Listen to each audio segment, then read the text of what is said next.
بسم الله الرحمن الرحيم.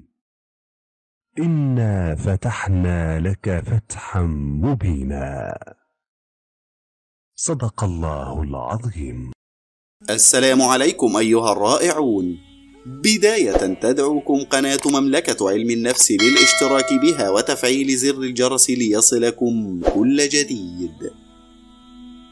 غالبا ما يربط الناس الذكاء ببعض العادات مثل التحصيل الدراسي العالي وسرعة البديهة ونسبة الذكاء العالية وإمكانية حل العمليات الرياضية المعقدة.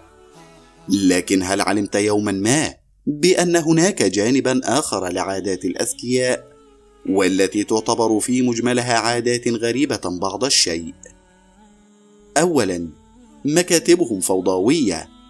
الفوضى الإبداعية، هذا ما يطلقه العلماء على الفوضى التي توجد في مكاتب الأذكياء، حيث يعتبرون أن هذه الفوضى دليل على إبداع الشخص. غالبا ما يكون مكتب الأذكياء فوضويا، فهم يحبون الخروج من القواعد الموضوعة لهم.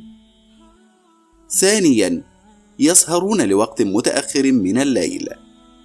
حسب الدراسات، فإن الأشخاص الذين يمتلكون معدل ذكاء عالي يميلون للاستيقاظ والسهر لوقت متأخر بالليل، حيث يفضلون العمل في الليل المتأخر.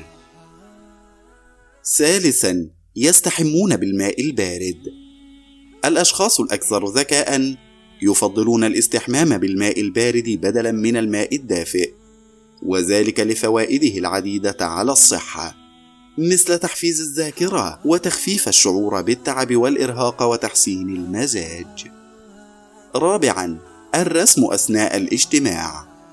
عندما يكونون في اجتماع ما أو يتحدثون عبر الهاتف، فإنهم يمسكون قلما ويرسمون شيئا ما أثناء قيامهم بذلك، فهذا الأمر حسب العلماء يفيد دماغهم، حيث يمنحه مزيدا من القوة ويفتح آفاقا جديدة ويسمح بظهور أفكار مدهشة. خامسا، بعض الأصوات تزعجهم. هم ينزعجون من بعض الأصوات المرتفعة التي تعيقهم عن التفكير بطريقة عميقة واستخلاص المعلومات وإدراكها. لهذا نجدهم يحبون العمل في الأوقات المتأخرة من الليل، حيث يعم هدوء الأجواء. سادسا، يقومون بانتقاد أنفسهم. ينتقدون أنفسهم باستمرار ويعترفون بأخطائهم وهفواتهم وجهلهم على الرغم من مؤهلاتهم وقدراتهم، والسبب الذي يدفعهم لذلك هو إدراكهم للمخاطر التي تحدق بهم دائما. سابعا، يتحدثون إلى أنفسهم بصوت عال. من عادات الأذكياء أيضا أنهم يتحدثون إلى أنفسهم بصوت عال عندما يبحثون عن أمر ما.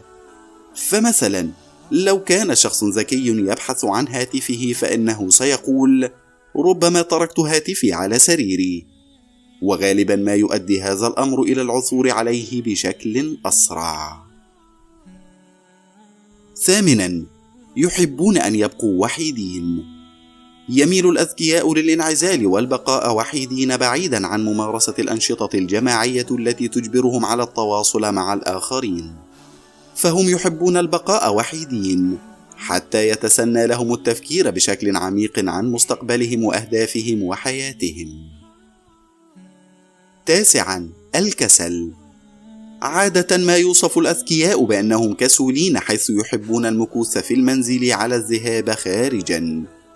بل حسب دراسة فإن الأذكياء لا يحبون الأنشطة البدنية، ليس لاعتقادهم بأنها غير مفيدة، بل لأنها مملة حسب رأيهم.